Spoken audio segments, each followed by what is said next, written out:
All right, ladies and gentlemen, hello and welcome. Darkside Phil here. I'm back.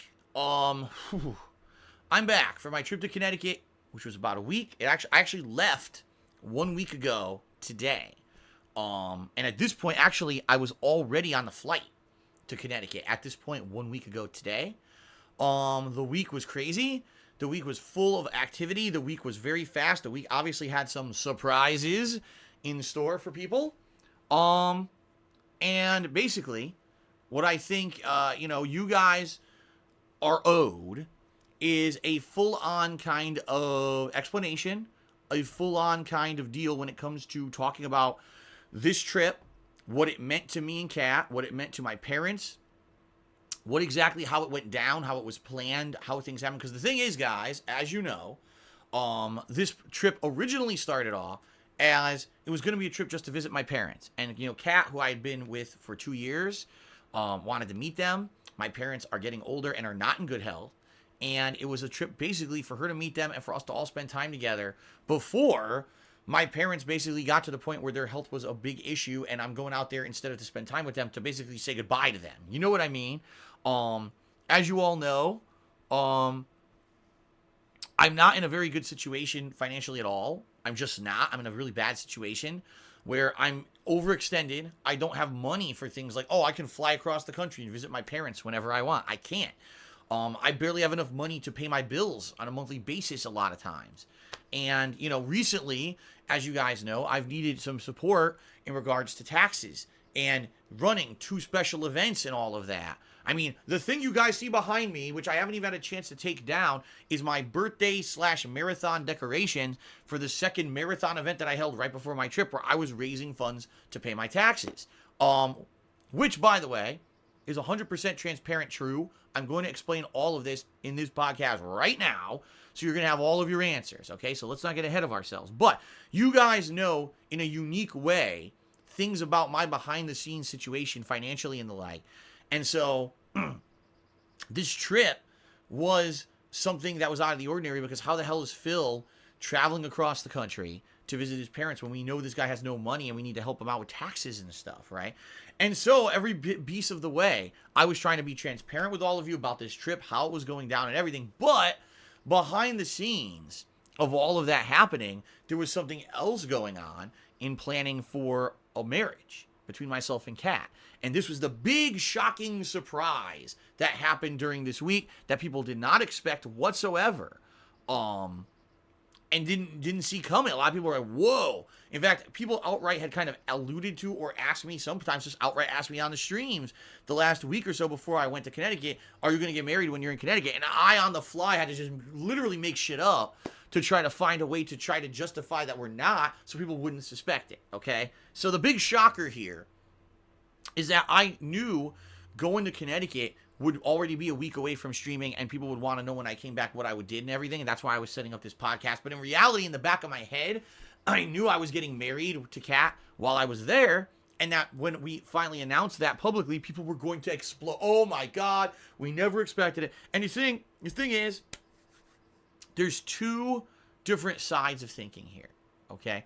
One side is, we're so happy for Phil and Kat. This is great. They've been together for about 2 years, but she moved in over a year ago behind the scenes. Phil always tells us things behind the scenes are great, but doesn't really give much info because he doesn't want that to be spoiled by the trolls and everything. So it's just great that that's so good that he got to a point now where they're married. This is amazing. It's a great positive thing. The other school of thought is immediately the complete opposite. Wow, Phil's a scammer. He's a piece of underhanded shit. He's been lying to his viewers and fans for so long, and basically saying that, he was raising money for taxes, but all that money obviously went to pay for this wedding that he didn't tell us about, and he scammed us, and no one would have ever contributed if he had said it was for a wedding instead of something important like taxes, and this is fucked up, and he's really screwed the pooch. And the thing is, this has been going on since Wednesday. My trip began a week ago today, Sunday. We were married on Wednesday. It was late Wednesday night. We posted up our wedding post on Instagram. That also went out on Twitter. And you've seen these two schools of thought. The one that's very supportive and positive, and one that's incredibly negative and just full of crazy ass conspiracy theories and just weirdo fringe shit.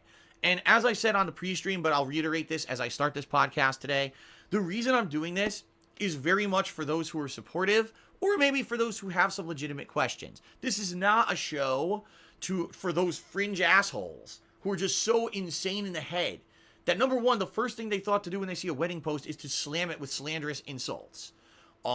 It's my wedding post. It's my one day of my life that I'm going to say I got married. It's a positive thing. You took it upon yourselves to come slam my fucking wedding post with some of the most disgusting, vile, toxic stuff I've ever seen. You're morally decrepit people. You don't have any maturity or any intelligent thought in your fucking heads if you did that. And the bottom line is I'm never going to win you over, and I don't care about you, and you can fuck off. So that's not what this show is for whatsoever. This is a show for those who are fans and supporters of mine, who wanted to know about the trip to begin with. All right. And now, of course, oh my God, Phil got married. That's amazing. I want to know what's the ins and outs. And fair enough to some who might have questions about what was the ceremony? How did it go down? How did you pay for it when you said financially you've been very bad off? And what happened to the taxes? What's the update on that? All of those questions will be answered.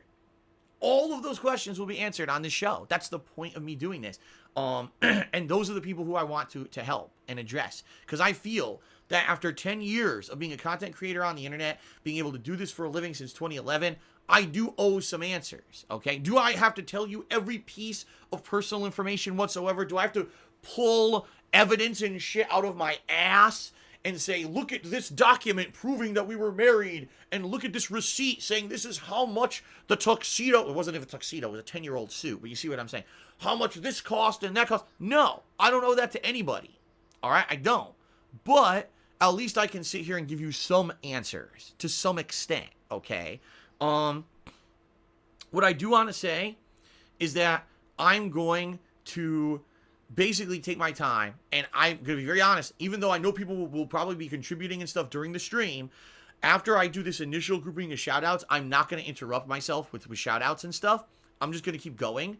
I am going to take a couple breaks. Basically, I'm going to do it in hour segments. I'll do an hour, take a break, do another hour, take a break, so that way I don't hurt my voice. It's going to kind of be like Ask the King almost, okay, my Q&A show.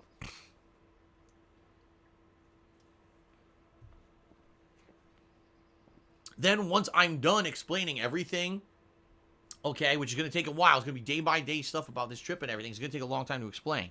When I'm done explaining all of it, then I'm probably going to open up this to Q&A to the stream chat to see what kind of questions and things people still have that I haven't answered any, and we'll go from there. I'm not promising this is going to be a 4+ hour podcast like a normal stream would start around now and go till 4 p.m. I don't know it's going to be that long. We'll see. We'll see as it progresses how far we get and everything. Okay. Also, just being very honest and upfront with all of you. No, I'm not going to reveal personal info again about Kat and her family and shit like that. Like, people always constantly try to pry into our personal life. No, I can't do that. It's safety concerns and reason. I can't go crazy amount into detail about who was in attendance at the wedding, what's their name and address and shit. I can't do it. Okay. But I'll be as specific as I can be without revealing things that would put people at risk. And I will tell you as much as I can to the extent that I can. Because the truth of the matter is, even if I showed you, like, for example, oh, here's a receipt of what something cost, it wouldn't matter. Phil made that up.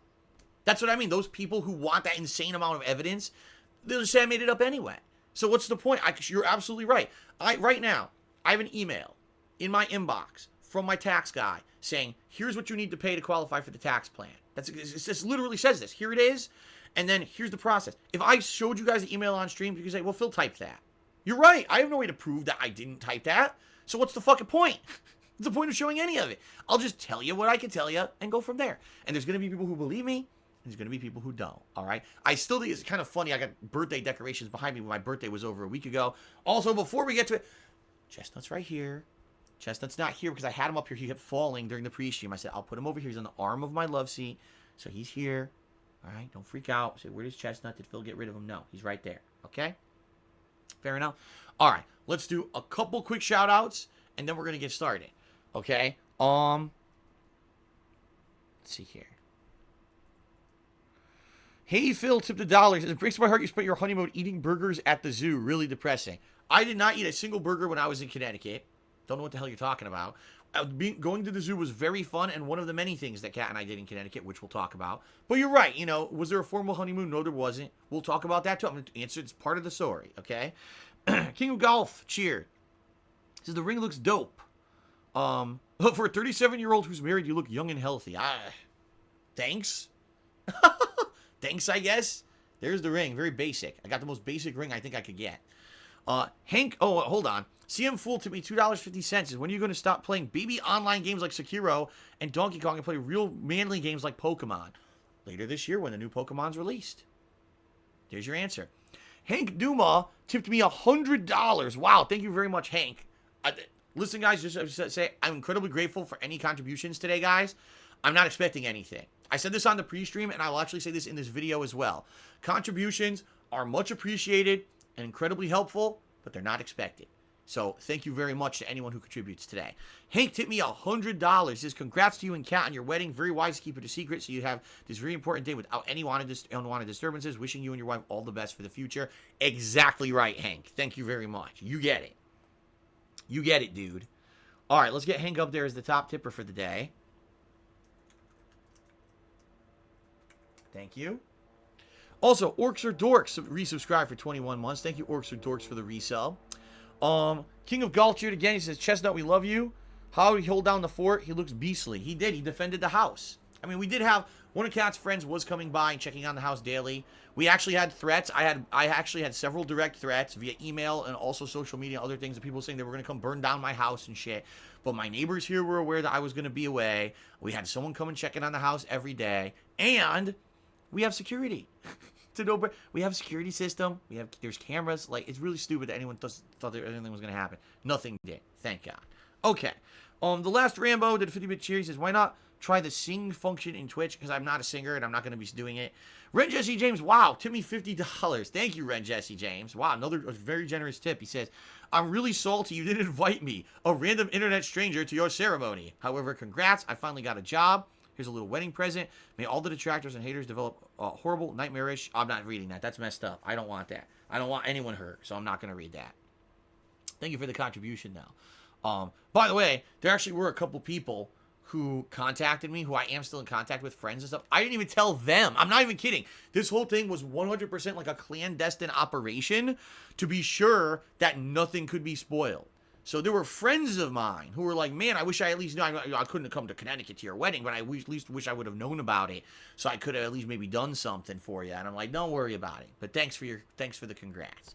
Omnipotent Mr. Dr. Profusi cheers says, did you have a crazy bachelor party with your dad and friends? We'll talk about that. And the answer is no. That's stupid. Dink is Steve subscribed. Thank you, Dink is Steve. I received an anonymous $20 tip. Thank you to the anonymous $20 tipper. That's much appreciated. Cam, not the comedy man, did a 50-bit cheers. Did you get a tax break thanks to the marriage? I know that's a thing in the U.S., Puerto Rico.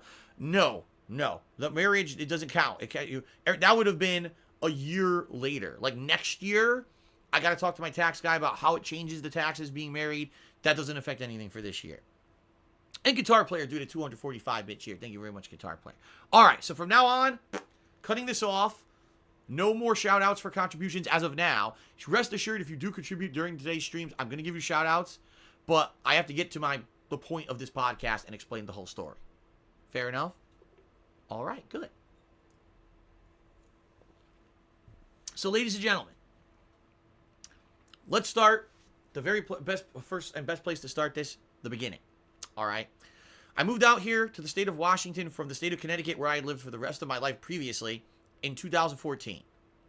And my parents miss me a lot. A damn lot. I know that, I was seeing them once a week when I lived in Connecticut. We would get together and go have a dinner together, and I would catch up with them and tell them about everything that happened in my week. They were well aware of all the stuff that happened in my life with YouTube and all that stuff. They always knew because I kept them in the loop on all that stuff, okay? The ups and downs, the years when I was making tons of money, the years when I wasn't making tons of money. And I would help them out and stuff with money and stuff over the years when they needed the help and stuff, because they needed help every once in a while. And that's what family's for, to be there for each other, right? And when I moved out here, they visited me twice. They came out once in the Christmas of 2014, which is funny because I just moved in June. They were out here at Christmas. And then they came out in the summer, I think it was June of 2016. And both times it was very nice. They spent time with me for about a week roughly.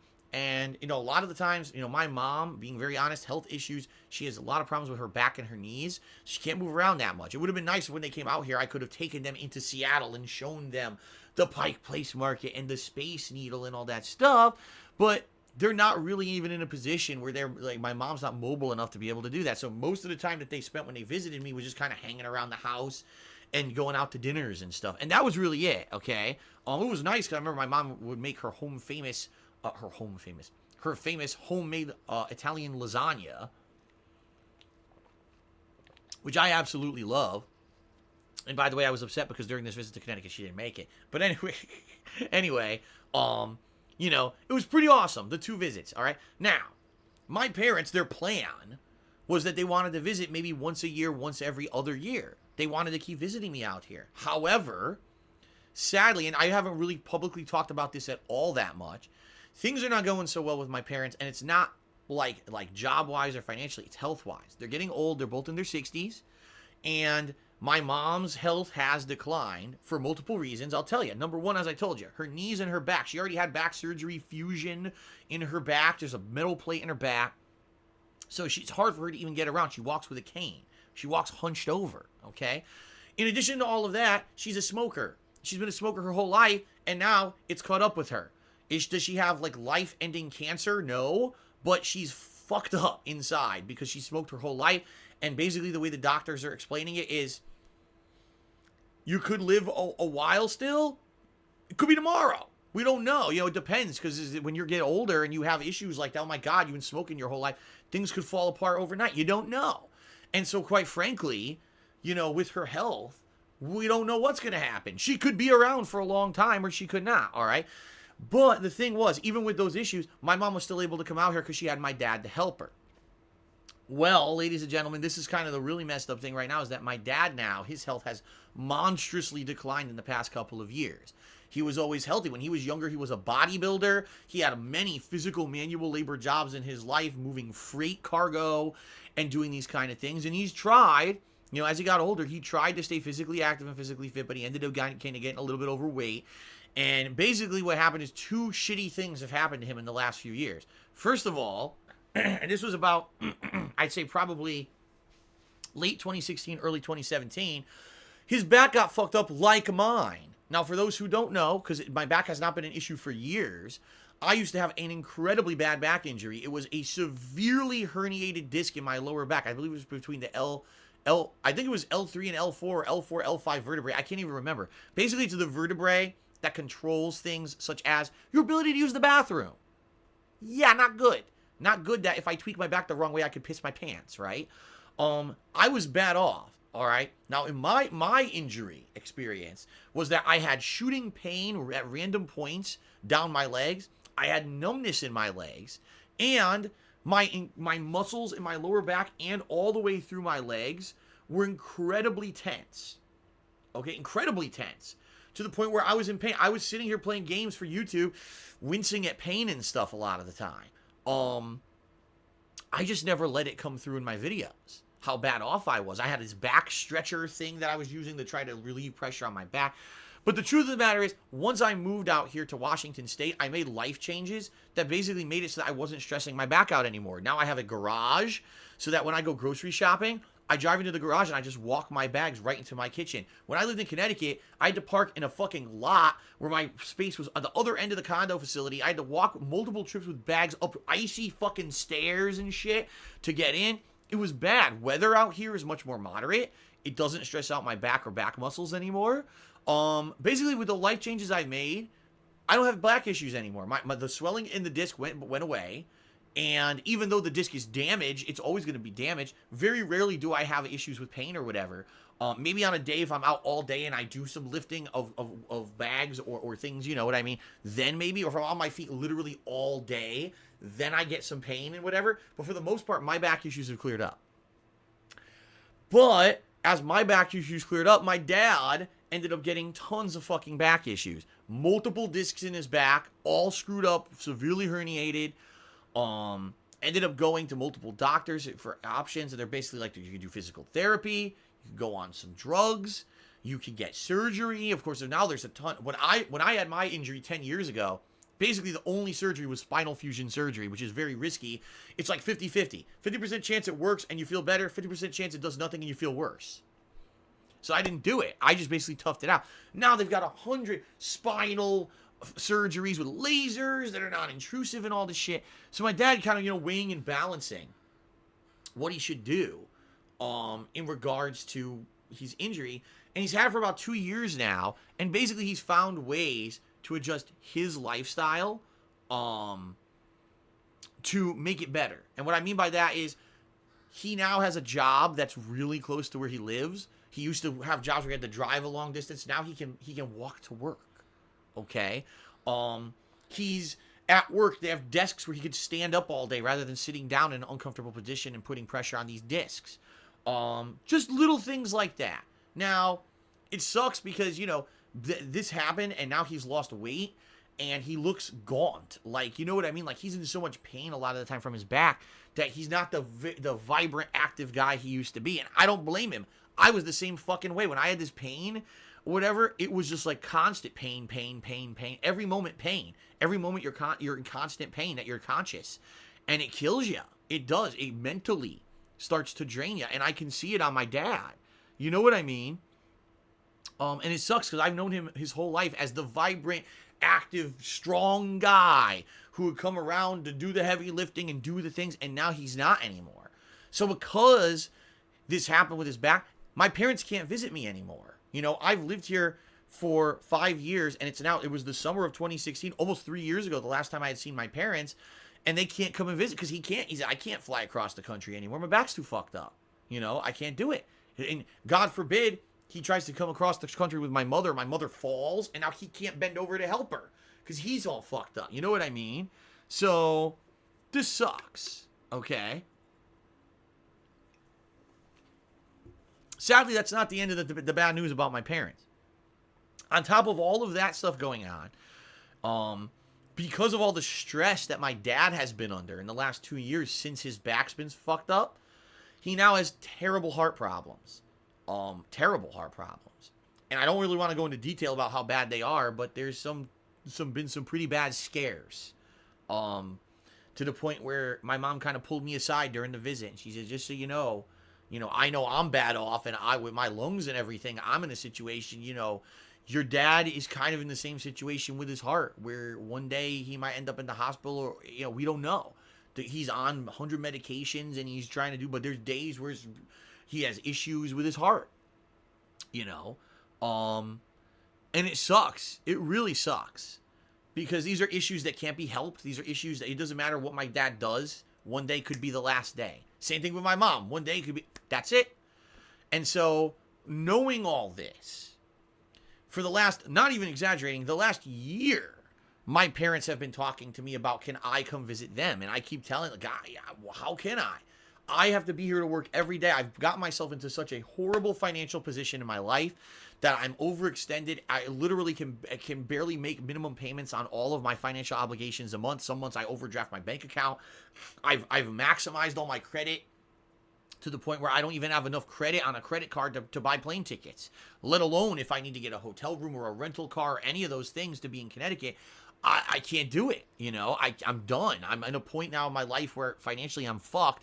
And something's got to give. Something's got to change or improve, okay? So, after basically my parents kind of sitting around and saying, it looks like Phil's position is just not improving, they basically said, well, we don't know what's going to happen with our health. We want you out here. And, of course, now the added bonus of all this is that Kat, has moved in with me as of February 2018. She's been living with me. And having the conversations with Kat and having the conversations with my parents, I mean, my parents were well aware that I want to spend the rest of my life with Kat. How much of an incredibly positive change she's been in my life in so many fucking ways. And I could go through a laundry list of ways. But I don't think I really need to. I think you guys have seen it. I mean, if you guys watch my streams this year and last year compared to previously, like, you've seen a different Phil. You've seen a more positive Phil. You've seen how actively I just feel better on a daily basis. I've lost weight. You guys could see. It's funny because people say, you lost weight, Phil. How? Then I went and weighed myself. I was like, oh my God, I lost 10 pounds in the last year. I didn't even realize it. But I did. Like, everything is so much better. Being with Kat. And my parents know that. All right. And they were like, God, we want to meet her. We want to meet her. We want to spend time with her. She's basically our daughter, And, my whole life, and this is the truth of the matter, my whole life, my mom has pressured me to commit and get married. My whole fucking life. She's like, are you going to get married? Are you going to get married? That's just how she is. She's an old school traditional person. She grew up in a different generation where it was like, if you don't get married, something's wrong. Why didn't you get married? Right? And to see me, I'm in my late 30s now, and I wasn't married or whatever, and my mom's like, what's going on? And so, now that I'm with Kat, that's right. Italian moms. You're absolutely right. It's a cultural thing. It's a cultural thing in Italian families to get married and have the family and all of that. So, late 30s and not married or whatever, so awesome that Kat, and I have been together and having such a great life together here. To the point where we were outside of any pressure from my mom or my parents, we were already having the conversation behind the scenes about, do we want to get engaged? Right? We probably can't get married, but, do we want to get engaged? And we had serious talks about it for a while and said, yeah, we do. We love each other enough and we trust each other enough and we want to be together. And even if it means that we can't get married anytime soon, we want to get engaged. By the way, this all happened last year, long fucking time ago.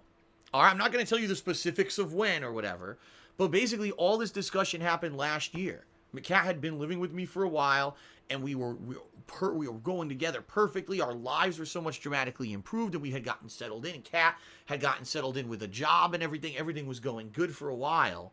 And we said, let's get engaged. All right. Now, just so everyone knows, the story goes, it wasn't like, oh my God, we're getting engaged, so we have to have a big engagement party and we have to spend a ton of money or whatever. The whole thing kind of just happened. One day, we were out. It was one of our days out. And we were, I believe, at the local mall. Yeah, it was the local mall. And for a little bit, we had been looking at engagement rings. Because we were curious, gee, what are engagement rings? What do they cost or whatever? And the bottom line is engagement rings, depending on what you get, could be dirt cheap. I'm talking under $100 to life-changingly expensive, like tens of thousands of dollars. Now, I just wanted to say something. All right? If you have that kind of crazy-ass money to go nuts and go spend thousands of dollars on a ring, go ahead. And there's these ridiculously stupid fucking things I've heard. Oh, it's expected that when you get your engagement ring, the cost of the ring should be about 2 to 3 months' salary for the male. Fuck you. Who the fuck are you to make that kind of a crazy-ass thing? Oh, that's a rule. So yeah, I'm going to spend a quarter of my money this year on a fucking ring. A ring that could fall off the finger and go down a drain. A ring that the gem that cost thousands of dollars could pop out and roll into a gutter. Are you fucking stupid? You're the dumbest thing I've ever fucking heard. You're going to spend insane amounts of money on a fucking ring. A thing that's just, it's not even the love. It's a symbol, right? A representation. It's not your love that you have to drop that money on. It's just nuts to me, okay? Absolutely fucking nuts, okay? And by the way, Kat agrees with me. We're like, this is nuts that people will go crazy with this shit. So one day, last year, in the fall of last year, was the fall. Okay, so this was way before I had any idea what was going to be going down with my taxes in 2019 or anything like that. It was nothing about that. It was last fall. We were at the mall and we just walked into a department store and we were looking at the rings. The biggest jewelry sale I've ever seen in my life. I think what happened was this department store is one of these chains of department stores in the U.S. that's starting to go out of business. And they must have like insane amounts of inventory that they need to liquidate. This was a sale, 80% off all engagement rings. So we're looking at these rings. And there's rings that are priced like $800 and they're selling them for like $90. We're like, whoa, shit. Like, that's fucking nuts. And that's really, honestly, why we got engaged when we did, because we just stumbled upon this and we're like, Holy shit. That's like, we'll get a nice ring that normally you would pay an insane amount of money for if we act now. And we talked about it, and we said, you know what? We're going to do it. Because we love each other. We want to be with each other for the rest of our lives. We know this. It sucks that financially I'm in the position I'm in and probably will never have a nice wedding. Or if we do have a nice wedding, it's nowhere near when we're going to have it now. But at least now we can say we're engaged. So we got engaged. I bought the ring. I proposed to her that night. She said yes. Done. Simple. No hoopla. We didn't publicly announce it at all because we knew that if we did, there would be trolls and haters and shitheads and douchebags and assholes who were just going to try to ruin it for us. And we said, you know what? Already we've kept our relationship private and off the internet. And so let's just keep this for ourselves. There's absolutely no reason why we need to reveal this to anyone. It doesn't mean anything to any of my stream viewing audience anyway. It doesn't change our relationship. Kat wasn't magically going to start showing up on my streams because we're engaged or whatever. So why would we reveal it? So we didn't. We kept it to ourselves, and it was tough. I'll be very honest with all of you. It was tough because, especially those first few weeks, you know, Kat's my fiance, and I'm coming on stream and saying girlfriend. Whenever I bring her up, I have to say girlfriend. And there's a few times I almost said fiance. I was so, like, it was on the tip of my tongue, and I almost said it, and at the last minute I caught myself. But then whenever we were outside the house, you know, we go out and we're with, you know, Kat and her friends, and we're talking, you know, we go out maybe once in a while to a dinner and a waitress or whatever, and she's my fiance. And it was tough to be saying two different things and not have them cross over and be screwed up. Okay. Did I bend the knee? Yes, I did. I bent the knee. Absolutely. Got down on my knee and proposed to her. So that was last fall. This already had been in place and was already done. Now, we, at that point, had zero plans to get married. We wanted to, but we knew we had no money for it. We knew back then the hopeful thought was that things were going to turn around, that things on YouTube were going to get good for the end of the year. Remember all the shit that was going on during that time period. That was when DSP Gaming had been demonetized for about a month, then got ads back, and that was when we had King Tut came out of nowhere and was basically gifting me a ridiculous amount of contributions on streams. So I had all these funds coming in out of nowhere. Oh, what the fuck is this? Who is this guy, right? Who knows how long this is going to last or whatever? No one knows anything. And we're like, even though things were looking good, I was like, wow, now the fall and the hardcore gaming season's coming. Typically, I make more money on YouTube during those months. We weren't going to be stupid and say, let's plan a wedding and drop money on a wedding and then not know what happens. Plus, again, I didn't know what was going to happen with taxes and everything coming forward. So we basically just said, we're going to leave it in limbo. We're just going to have it be, we're engaged. By the way, I had no engagement ring. I did not. Sometimes the man, I guess, does get an engagement ring. I think, but I had nothing, you know, we couldn't afford it. It was just, we got this one ring for ultra discount. And after that was just, she had a nice engagement ring, and that's it. Until we have another ability to plan out anything, we're leaving it at that. Okay. So now time's passing, and my parents nearing the end of last year, 2018, are telling me, listen, we're in poor health, and we don't know what's going to happen with our health.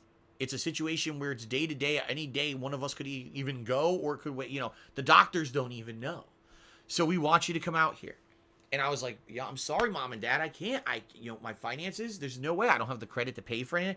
So that was the time frame. It was about fall. When I had gotten engaged to Kat, and I told them, it was like fall to near the end of the year. And they said, we want you out here no matter what. Now you have a fiance. We want to meet her and all that. So that's when those discussions started. Was about, I'd say, late, fall into early winter of 2019 is when those discussions started.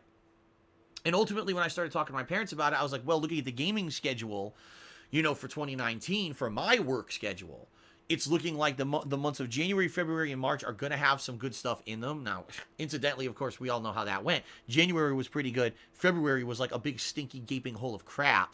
And March was okay. There certainly wasn't. We thought some games were going to be much better than they ended up being, but really it wasn't until Sekiro came out that there was much to really talk about. But anyway, figuring it all out, figuring out my work schedule and everything, basically said it looks to me like the first real opening that we'll have where I could be away for a week and it wouldn't jeopardize anything in regards to my work would be sometime in April. First, second, third week, at that point, Mortal Kombat 11's release date hadn't been announced yet or anything. So I said probably first, second, or third week of April. Plus, that's good because the weather will start to turn better. So there's no chance of like, oh God, a freak snowstorm fucking comes through and we're there and now our plane's canceled. And because it'll be a little bit warmer, that opens up more possibilities of things that Kat and I can do while we're there, like going to the zoo or doing outdoor stuff versus having to be indoors the whole time because it's raining or cold or whatever, right? So, all that, started happening, the discussions. And ultimately what ended up happening was my parents said, all right, it's going to be, April. My dad made arrangements at his work that it would be, everything he needed to be done would be done by like early April or, those weeks, any of those weeks could work, okay? So, all that's going down. And then one day, I call my parents every weekend, usually. It's a different day every week. Today, incidentally, probably later today, I'm calling my mom. But once a week, I call my parents to talk to them to get caught up with how they're doing and how I'm doing. I tell them how I'm doing. How Kat's doing and everything. And so one week, I called them, and I have no idea how the topic came up.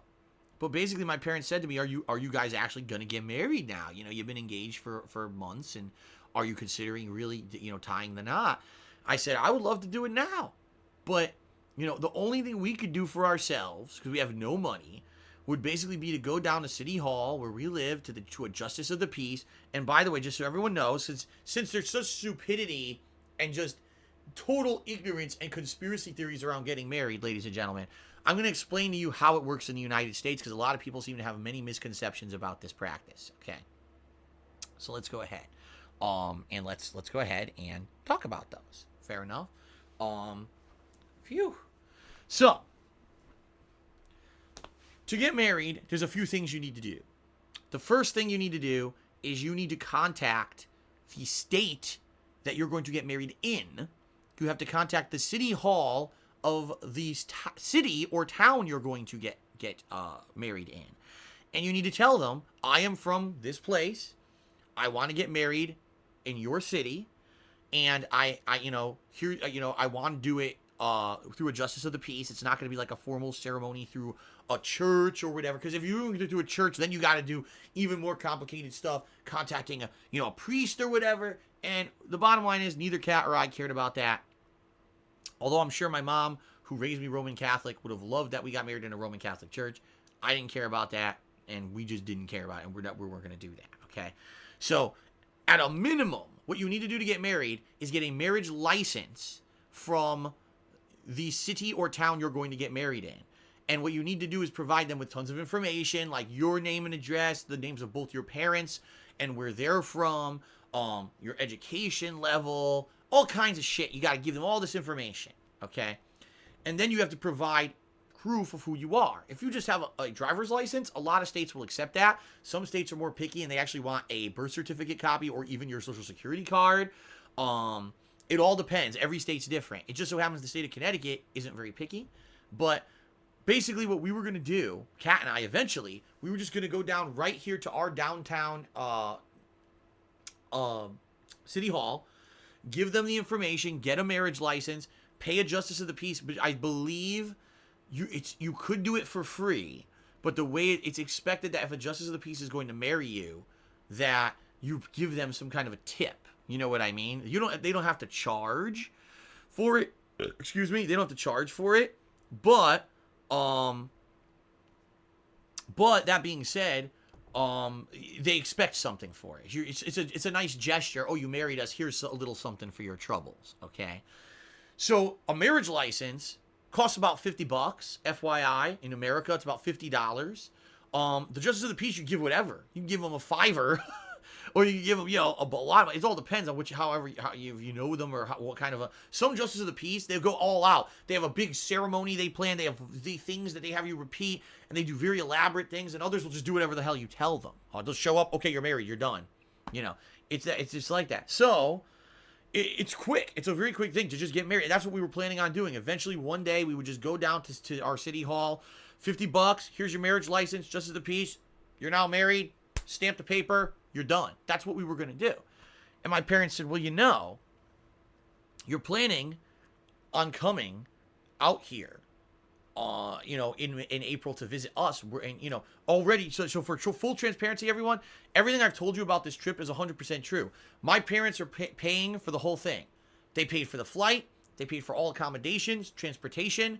They even gave us money to spend when we were there because we told them we have no money when we're there to spend on anything, to go out to a dinner. We don't have money for gas for this car. We just don't. We have no money for anything. My parents said, take you care of. We're going to cover everything. And they did. So the whole trip was already covered. All right. Already every facet of the trip was being paid for by my parents, which obviously is an insanely nice gesture that not only do we get to spend time in Connecticut away from work, but they're going to cover the cost of absolutely everything. So I'm not racking up my own personal debts or whatever. Right. Okay. So, all that being said, they said, while you're out here, why don't you get married? And, for Kat and I, it's a tough thing to decide because we knew that whatever we were going to do for ourselves was just going to be very private. Like, Kat has a couple friends at work she probably would have invited if we had gotten married out here. I don't have anyone that I would have invited if we got married out here. People who I know or my relatives back in Connecticut who would want to come to the wedding. So, and they're not going to fly out here to Seattle just for us to get married at Justice of the Peace. It's not worth it. So, I was like, all right, so pros and cons. The pros would be, at the very least, we'd be getting married somewhere where I know my parents can be there. I know my parents may go at any day, and so they'll be able to see me get married in person, which would be amazing, obviously. Maybe because we're already going to be there on this kind of all expenses paid trip, it would mean that we'd have a little bit of extra celebration to it, even though, listen, also another thing you guys need to know, my parents aren't made of money. They're not rich by any means. It's just that this is such a big event for them that they wanted us to come out or whatever, that they were willing to incur that debt because it was so important to them to spend time with me and Kat. And now, of course, we're going to get married. It just adds more icing to the cake and for them. So, that was the pros. Okay, I'll be able to do it with at least with my parents, and we may have a little bit of an actual ceremony or something, a venue, versus doing it just at a city hall here in Seattle. Okay, so Kat and I talked about it for a while, and after talking about it for a little bit, we were starting to actually get a little bit excited and saying, it might be nice. That would be something cool. That when we're out there, we could be married, and it will be a situation where we will have memories of this trip, not just a trip to see my parents, but a trip where this is like a momentous, life-changing, positive thing that can happen while we're out there, okay? Now, this is before we started planning any of it. Immediately, what's the first thing that hits our head? Oh, God, well, what are we going to do? Because we have no money for a dress, for rings, for that kind of... We just don't have it, We don't have that kind of stuff. And on top of that, we knew that taxes were going to be coming up. I had not raised a single dollar, really, for taxes. And on top of all of that, if you guys remember the end of 2018, it went very poorly for me. I got very sick during Christmas week, when traditionally I have some of my biggest, most successful streams of the year. People come out and say Merry Christmas, and they contribute during those streams, and I do special holiday events. I ended up getting sick during that week, and a lot of the funds that I rely on that come in near the end of the year to help pay for taxes and stuff didn't exist. They just didn't exist. They never happened. So sadly, what happened was this is about, I'd say, 2 months ahead. So this is probably February. Yeah, about February. Kat and I sat down. We're like, we would love to get married, but how are we going to do this? And so what we had to do was basically try to find a way to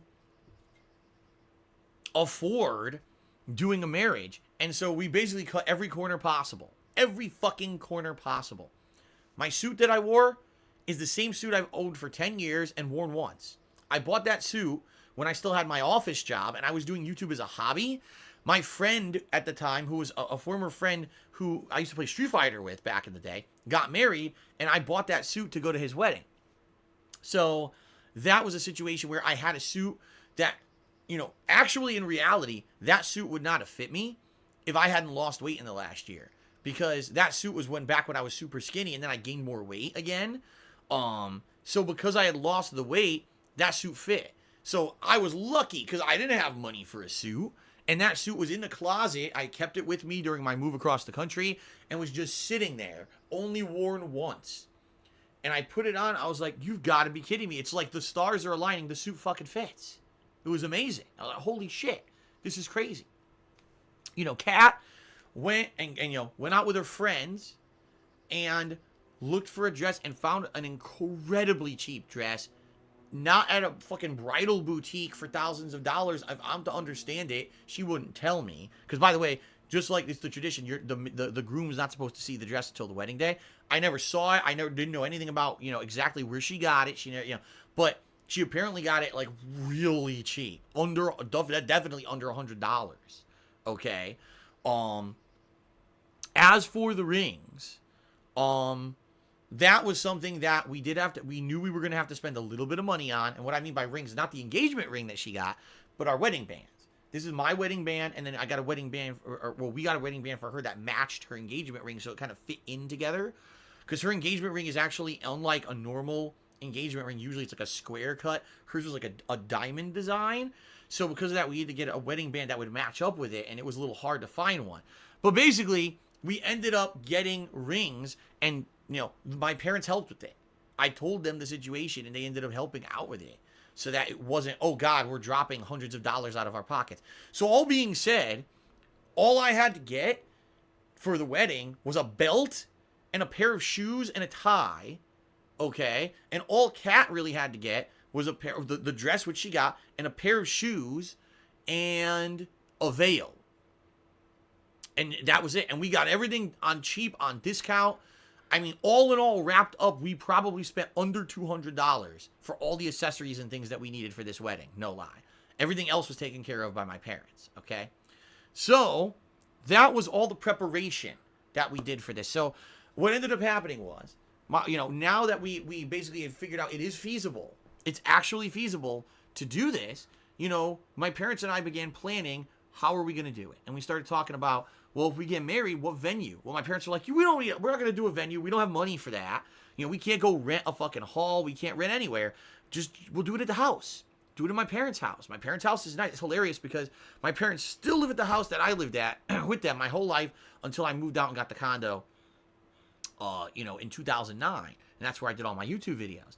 That house is in a bad neighborhood. I'm not exaggerating. The neighborhood is not a good neighborhood. The home values have tanked in that area, but they put money to renovate their yard and the house. The house is nice on the inside.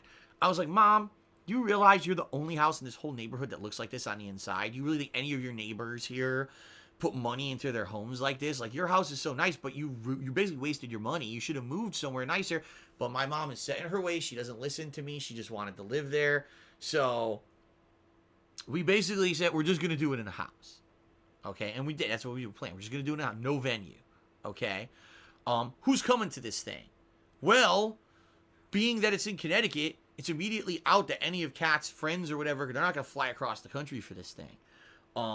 It was very, very close-knit. It was basically my parents, a few of my old-time family members who I haven't seen in 100 years, which I'm not going to tell you who they are because that would reveal personal information that you guys don't need to know, and I don't want anyone at risk, And there were some other guests, and basically, I think all in all, there were like 10 people total, including us, at this thing, okay? And that's the most I'm going to tell you. I'm not going to tell you who it was or whatever because, again, I don't want to put people at risk, and it's not fair to them. I would love to tell you the ins and outs of everyone who attended this thing. I can't do it because, sadly, the idiots will hunt down the people and harass them. I'm not going to fucking do it, okay? So there was basically a very, very, very, very, very, very, very, very, very, very, very, very, very, very small group of attendees for a wedding. And that's what it was going to be. It's basically just going to be one day of our visit, okay, we'll go to my parents' house, get dressed up, get married in their house with a justice of the peace, and then go out to a dinner. Where do we go to dinner? Well, my idea was there's a really good Italian restaurant near my parents' house. It's not what you guys are thinking. I've talked about Vinny's Pizza a lot. Not that restaurant. It's a different Italian restaurant really near my parents' house that If you look at this place from the street, you'd think that it's like a rat hole. You're like, what the hell is that? When you walk inside, I'm not even kidding you, it's gorgeous. It's like walking into fucking Italy. They've decorated the place gorgeously. The food is completely authentic Italian food, and they do special things for parties and stuff like this. Okay? And no, it's not it's not Olive Garden, it's not a chain, it's a local place. Not right next door to my parents, but a little bit away, but it's a nice place. And I said, I think that would be perfect, because no one will get lost. It's close to your house.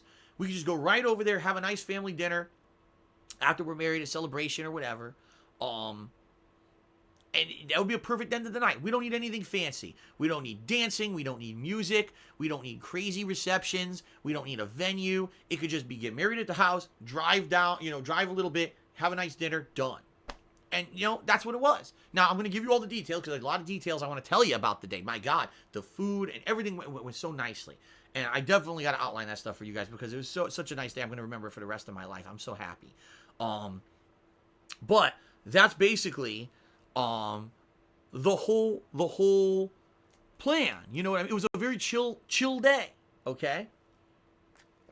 And it's funny because I'll tell you, as we got closer to the trip and everything, more and more stuff happened that made this sound like it was going to be better. Okay, but anyway, so that's what we planned.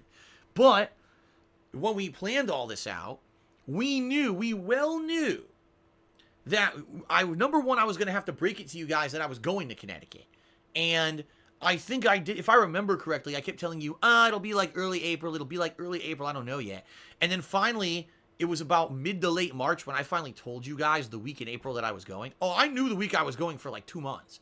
But I figured by leaving it as kind of an ambiguous thing, it wouldn't allow people to pre-plan fucked up stuff. You know what I mean? Even though I knew you guys eventually were going to have to know when I wasn't going to be here, the longer I waited to give you the details, the less chance there was of putting things at risk. Now, before we get into that, some of you who might not know my long history, might not have been longtime viewers and followers of mine, may say, what are you talking about? Like, what kind of stuff are you talking about? Because what could they have done? Just to give you guys some fucking perspective, all right? Over the years that I've been a content creator, in particular, I'd say about 3-4 years ago, people just have gone nuts with the shit they've done. They've called my relatives, they've called former businesses that I worked for, they've called the schools that I went to school to, they've called news agencies, they've called restaurants, they've called all these places and harassed the fuck out of people, my relatives, or said stuff about me or done shit. They've actually contacted former businesses that I had associations with, to say nasty stuff about me.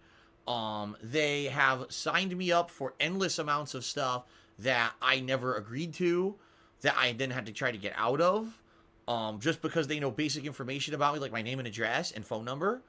I constantly get pranked with tons of nasty shit here at my house, whether it's, stupid stuff. I'm not even going to get it, I don't even want to get into the details of it because this is going to give people more ideas to do it, okay? The insane amount of junk mail that I receive on a daily basis, if I don't empty out my mailbox out here, that mailbox is full. So every day, that's how much mail I get. I have to empty my mailbox. If I go 2 days, the mailman can't leave mail because they've signed me up for so many garbage publications and solicitations that I have to empty my mailbox every day. Okay. I've been swatted. That, to the point where when I first moved here, I notified my local police department. I'm a streamer. There's a chance that I may get swatted, and I was swatted. But not only that, other people, people who I never talked about have been swatted. And behind the scenes of stuff, family members of mine were swatted. For no reason. Because I never even publicly talked about it. So, that's why I'm not going to give attention to it. But they were swatted, and they have nothing to do with me. Because of me. Because they're related to me. They were swatted. And I knew that if I gave any information that, number one, I was getting married, or number two, the specifics of where I was going to be on what day, that there was potential that people could do this fucking stuff to me, right? Can you imagine? Oh, yeah, today we're going to the zoo. And then we go to the zoo and the police show up because someone swatted the zoo. You know what I mean? Like, was a genuine, for anyone else on the planet Earth, that's like silly, that's ridiculous, that's silly, Phil. For me, that's actually a genuine concern. What if I say, oh, we're getting married on Wednesday, and they swat my parents' house during the marriage, right? I have elderly relatives that could die, have a heart attack. You know, I can't do this shit. It's so fucked up how fucked up my fucking life is because of these fucking degenerates and the shit that they've done to me over the years. So this is a genuine fucking concern. Some people think it's funny. It's not. It's not funny. This is not funny. And this is not a joke. This is not me over exaggerating. This is a serious concern that, like, so one of my relatives could get fucking killed, or you know what I mean? Because of some shithead piece of immoral garbage, a morally decrepit toxic turd that draws breath and sucks the air off the planet where other valid fucking morally, good people want to live. This person could actually hurt me like this. Okay? So, I had to go through incredible hoops to basically make sure that you guys didn't know where I was on certain days and didn't know that I was getting married. In fact, I'm going to be very honest with all of you. You know those pictures that I posted up on Instagram? Those weren't posted up in order. I scattered them in a random order so that you would think that I was somewhere on a certain day when I wasn't. Because I knew that if I had posted up on the day that I was doing those things, that people would try to fuck with me. In fact, it was only that week before I went on this trip that people were actually saying to me, Phil, are you going to go eat at Vinny's Pizza that first night that you're there? And I'm thinking, there it is. These are people who are actually trying to get information about where I'm going to be and what I'm going to do to get me in trouble. I mean, who was it? Was it Ice Poseidon that went to an airport and was live streaming from the airport on Twitch? And basically they swatted him because of that, and that got him banned from Twitch permanently.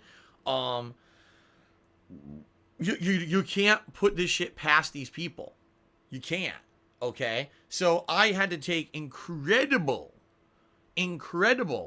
precautions to make sure that no one knew anything about where I was. Okay? And it worked. And it was very difficult and stressful, and it was very tough to do this. All right? But it paid off, because during this trip, I don't think a single person recognized me. I don't think a single person fucked with us. And everything ended up going smoothly because of all the crazy amounts of work and precautions that I took into place. Okay? Now, before I even get into the trip description and everything going down, we had everything in place. My parents had bought plane tickets, had gotten accommodations and transportation and everything that we needed in place for us. We, on our end, had gotten, I had my suit, Kat had found the inexpensive dress, we'd gotten the wedding bands inexpensively, and we got our little accessories that we needed and all of that. And we were good to go. We were basically good to go for this trip. But sadly, what ended up happening was, as you guys know, because I basically didn't make a lot of money at the end of 2018 like I usually do, I had $0. Seriously, like $0, except for the Emerald 7 funds that were going to be coming through to put towards taxes this year. And I was incredibly nervous about all of this. I didn't know how things were going to go. And I'll be very transparent with all of you here. The Emerald 7 money, everyone wants to know, Emerald 7, who gifted all those subs, where did that money go? How much did it end up being? I can't tell you how much it ended up being. But what I can tell you is that money went towards paying my bills. It went towards paying the state taxes for the year, because the state taxes now I pay my yearly business taxes, because I'm a registered business in the state of Washington. I'm actually doing my taxes properly now, unlike I was doing for 3 years wrong, because my old tax guy was a fucking asshole and didn't do them right, and I ended up getting into years and years of back tax problems. Okay, this year I paid them correctly. So the Emerald 7 money went to just pay basic bills, and it went towards that money. It went towards paying my tax guy for doing stuff with the state taxes. Going to be very transparent with all of you here. I have not talked about this much this year. YouTube is incredibly terrible this year. In 2019, so to give you some perspective, all of 2018, I was making a certain amount of money on YouTube every month. I'm now making about 40%.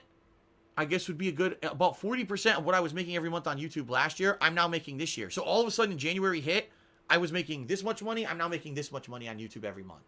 I'm like, the fuck? What happened? And inexplicable, because I'm getting the same views.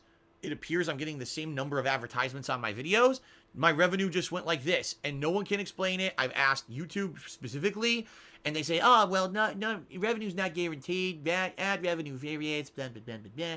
You know, the fucking stupid bullshit that they always say. They fucked up. YouTube fucked up again. You remember earlier this year, YouTube came out with this story saying, the news came out with this story. YouTube lost another slew of advertisers. I forget who it was this time. It was like, I don't even know if it was Walmart or where. They lost another slew of advertisers. So again, all of us who work hard to put out videos on YouTube make less money because they fucked up. Not because we did anything wrong, because they don't know what the fuck they're doing. So my money that I usually make to pay bills was dramatically reduced.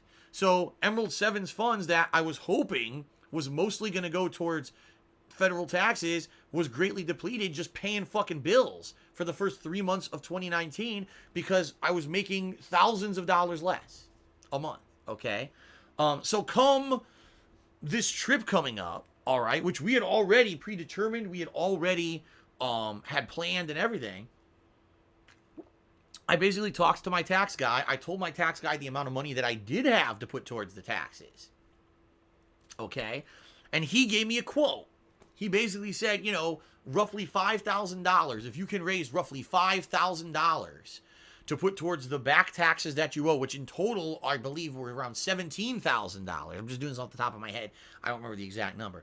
If you could put like $5,000 towards that, that's enough for the IRS to say, okay, that's a show of confidence that Phil is really trying to pay the taxes he didn't pay over the year. We'll now get Phil on a payment plan so he can pay these taxes over a course of maybe 2-3 years. Not that, oh, you didn't pay them all immediately. You get interest and fees, and you're fucked 5 ways from Sunday because you didn't pay your federal taxes this year. Okay? So, I basically had to raise $5,000. I couldn't raise $5,000.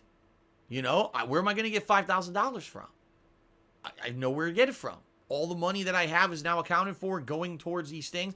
None of the money was going towards the wedding. Like none. Literally, I wasn't paying for anything involved in the wedding. It all was pre-done by my parents, and still I didn't have enough money to pay these federal taxes, which is why I had the idea, I guess I'm going to have to do these marathon events, and hopefully people will come out and be supportive, and I can raise as much as I possibly can out of the $5,000 and go from there, okay? And I did. I did 2 different marathon events, all right, that raised, in total, if you actually look at the amount of tips that I raised that can go towards these taxes, was around, I think, I want to say just under $2,500. But also what people need to understand, which they don't, is that normally I raise tips, and normally tips go to paying bills. So even though I raised $2,500, a chunk of that had to just go to pay my monthly stuff normally. And so even though I raised $2,500, in reality, it was probably under $2,000 that I had left over afterwards to put towards the federal taxes. So by the time that all these events had gone down, and it was basically the last day, April 6th, I had raised, in essence, enough to pay, I think I was like, I want to say, I was $4,000 short of making the goal that my tax guy said, this is the amount you need to pay the government to qualify for the payment plan. All right. And at that point I was like, well, I've raised what I've raised, you know, there's nothing else I could do about it. You can only beat the dead horse enough, you know, until it turns into paste, and there's nothing else I could do. So what I was going to do, was go on this trip and basically enjoy it for as much as I could, try to keep the tax issues completely out of my mind. I knew that a wedding was going to be beautiful and was going to be very nice and was going to end up basically being something that was going to be a life-changing event that I would remember forever. And I said, you know what? I will come home when this is all done. I'll contact my tax guy again. I'll say, I failed in raising what you said I needed. I have this. I'll put this towards the taxes. What's the next step? Does it mean that the government now will say you owe a ton of interest and fees because you didn't pay it all and you didn't qualify for the payment plan? You know, what's the next steps? And the bottom line is I didn't know what the answer was going to be because I wouldn't have even known what to raise. So I did. I actually had got all that information, sent it to my tax guy before I had left on this trip. And that was that. And that was it. That was where I had left it a week ago. Saturday was April 6th, which was my birthday. I did my final streams of Apex Legends, and I was gonna do a stream of Sekiro. I was so tired from the marathon the day before, and then I realized, oh my god, I've got all this shit I need to do to prepare for this trip. I can't, I have to pack everything. I can't do a second stream, so I canceled the second stream that day, April 6th, which was my birthday. So basically, I was nervous as shit. I didn't know what was gonna happen. I was deadly nervous that during this trip, I was going to get a word back from my tax guy, and he was going to be like, Phil, you're screwed. What they're going to do is hit you with back fees and penalties, and if you just tell them you can't pay anymore, they're going to put a lien on your house, or they're going to just keep accruing to the point where eventually they're going to screw you over. I didn't know what was going to happen. I didn't know what was going to happen at all. All right. It was a completely uncertain, crazy week. That I knew it was going to be fun.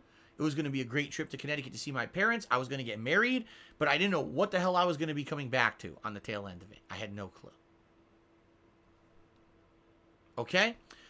We're going to take a break, but what I'm going to do is I'm going to read some shout-outs. We're going to take a break and come back, and then I'm going to talk about my actual trip, which I haven't even spoken a word of yet. This is all the build-up to the trip. Okay? Excuse me. All right, so let's go ahead and let's do some shout-outs. Okay, so we start with Mark Murphy, who tipped me $20. He says, congratulations to you and Kat. Completely understandable why you had to keep all this a secret. Glad it went well. The very best to you going forward. If I missed it, can you tell me how you proposed? It's like I said, it was so impromptu. Like, we went to a store, saw a ring. Holy shit, that's the price. That's insanely low for what that ring is. Let's just do it.